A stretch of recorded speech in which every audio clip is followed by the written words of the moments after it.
Hey guys, we're live. Okay, it is episode 6 of the Listen Lattes Morning Show, and today we're going to go over something that's a big piece of my day-to-day routine. I would say I don't think it's like a morning routine because it's something that I set up and do all day long throughout the day, every single day. But it's been super helpful for me, and at times my kids have seen my phone go off and be like, "What is this? What are you talking about?" So I wanted to explain it here. After reading High Performance Habits, I really resonated with the idea of taking something big and breaking it down into small pieces. That's really the essence of what I do for people, for myself. That's the thing that's given me more traction on anything that I set out to do is how can I take this one big thing and every single day make sure I'm taking just a little baby step every day to make sure it's happening. And so one thing that Brennan Burchard suggests to do in High Performance Habits is decide what your end goal is going to be for yourself as a human being, right? Like who do you want to be? What's the best version of yourself? And a lot of people do this maybe at the beginning of the year. They'll set like, what's my word of the year for 2019? I believe I did that. I can't remember, but it's like for a whole year, that's really hard to kind of remember and make sure that that one word is kind of, I don't know, like being in everything that you do.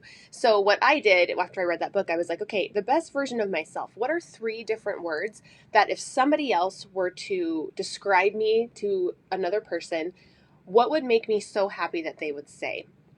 Or at the end of the year, if I embodied these 3 things, I would know that I was on my way to do whatever I set out to do. And so I thought about it for a while and I was like, okay, I think my 3 words are abundant.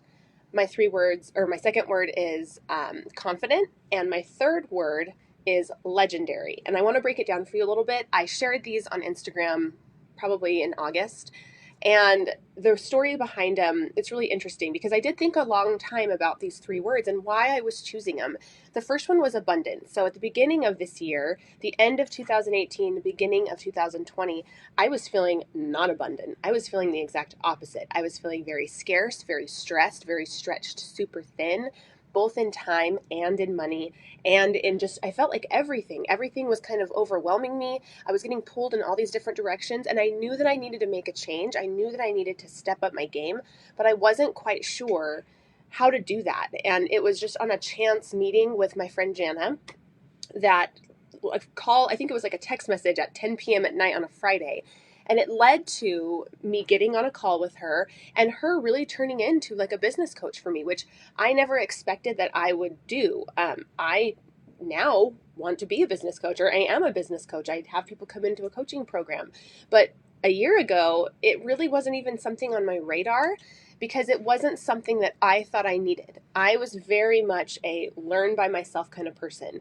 I didn't do well in college because I didn't like having to show up at a seminar when I could just stay home and read the textbook and know all the material. I like to be in charge of my own learning. But there comes a point, and I think that's the difference between like an instructor and a coach, is I did need someone to sit there and hold me accountable, someone to tell me, okay, try these things, like you come up with the solutions and let's try them and test them. And someone that I felt was like a partner. I didn't feel so alone. That's, I think, the biggest thing when you own a business and you're an entrepreneur. It's very lonely. Like you feel so alone. There's all these stressors. There's all this pressure from clients, from staff, from everything, the finances. You're in charge of all of it, especially if you're a small team. And so if you don't have the luxury of having a business partner, who are you supposed to turn to talk these things out with? My husband wasn't a great choice to do that with because he didn't really understand my business. He didn't understand. I mean, I would have to go through my entire expense report, the income list, my clients. Like I'd have to explain all of it. And he's not an entrepreneur. I mean, he's owned businesses, but he's not done a lot of intensive research like I have and has that knowledge and understanding and experience to like help me solve a problem. He's a great sounding board just to like have me spew out my issues and make me feel better, but I needed somebody to get in there and dig deep with me and hold my hand and say, it's going to be okay and we're going to figure it out together. And that's what Jana provided for me. It was amazing. She sat down and was like, listen, this is all mindset work. She's like, the thing that really, I think from our conversation that stuck out to me the most was that she's like, if I put the 10 people that are the hardest workers that I know, like if the 10 people that I physically know, if I listed, like lined them all up, you'd be at the front. You'd be literally the number 1 hardest working person at all. She's like, if I listed off the 10 people that make the most money that I know, I don't think you'd even be on the list. And that wasn't an insult. It was just facts. Like, so my hard work was not equaling money. Those were not mutually exclusive, or maybe that's not the right word, but it's not a cause and effect. Just because I worked the hardest didn't mean I made the most money. So, I mean, and girlfriend lived in LA, so there was a lot of really wealthy people that she knew. But it was so true, and it kind of hit me in the face like, man, I can't just keep powering on. I can't just keep staying up till 3 a.m. I can't just keep doing this because it's not getting me anywhere. Like, I'm happily doing it, but it's not getting me to the places I think it's going to. And so with her sitting down and coaching me through it, I've been able to, like, of course, forge my own path and find my own way. But she was really the first person to kind of give me that nudge and tell me, okay, number one, you need to listen to this book, and I'll, of course, talk to you guys about those books later on. And since then, we've had this amazing relationship throughout this entire year where we both supported each other in our businesses. And every time I find a new book that she needs to read, I send it to her. We powwow afterwards and we talk about it and we figure out, okay, well, what are you testing and what are you going to do? And we've done all these plans together. So it's been just really amazing. And I feel like the idea of abundance to me is like you have more than enough.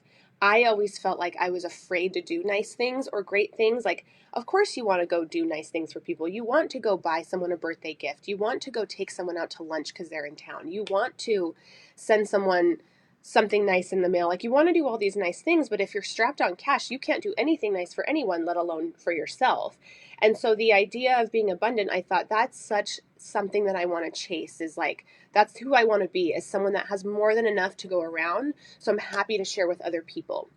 So that was the first one I selected, and it's been the first one that I've really been focusing on, is just noticing abundance in my life and figuring out, like, and being grateful for it and being like, God, this is so great that I have like more than enough lemons at home. So I brought one to the office, and when Sharon came and asked me if she could use my lemons, I was like, of course, I have more than enough lemons. Like, please have lemons. Like, simple, tiny little things like that, I'm able to acknowledge every day and recognize that I am becoming that super abundant person.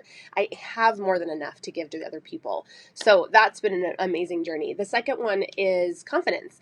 The beginning of the year, I've had to learn a lot of hard lessons this year. I've grown exponentially, and it doesn't come without pain points. It doesn't come without feeling dumb. It doesn't come without like not knowing how to do things. I had hired my first new team member, and it was a struggle. Like, I made huge mistakes, and actually I have literally this morning just listened to a podcast. I've never listened to this new podcast. It's Brooke Castillo's Coach School, or Business Coach. I don't even know what it's called, to be honest. It was just up there. I pushed the play, and it literally was like, oh my God, I made all these same mistakes. It was about entrepreneurial management and the mistakes that you make. And I was like, everyone she's listing, I have made them. I wish this podcast came out in January of last year so I could actually like not do all of these things, but it's fine. Like, I went through that journey. I learned my lessons. I've now been able to bring on a third person to my team with plans to bring on more people. And it's just exciting to know, God, I've come so far, and I have confidence in these areas. I know how I'm going to make sure I can pay people. I know how I can train people. I know how I can handle and like manage the work that we do every single week. I have these systems in place where I didn't before. Like, I'm almost like freaked out about the fact that I brought these people on and had no way of tracking what we were doing. Like, what? So being confident in the new steps and decisions, that's something huge, and it's a practice. It's something that every single day I try to put myself in uncomfortable situations and get better and better and better and build that confidence step by step, bit by bit, every single day. And then the third one I've picked was legendary, and that was mostly for my family. That was mostly for my kids. And I might have told this story before, but I'm just going to tell it again. We have these friends, my husband and I, that are family friends, and we've gone camping with them before. And I've noticed that every time we hang out with them, it's a brother and a sister and their families. And every time that we're ever together, I always notice that our conversations lead to their mother. Their mother is a very dynamic woman. She's really fun. She's like loud and crazy, and she's just a great lady, and she loves our kids, and she's just it's a sweet family.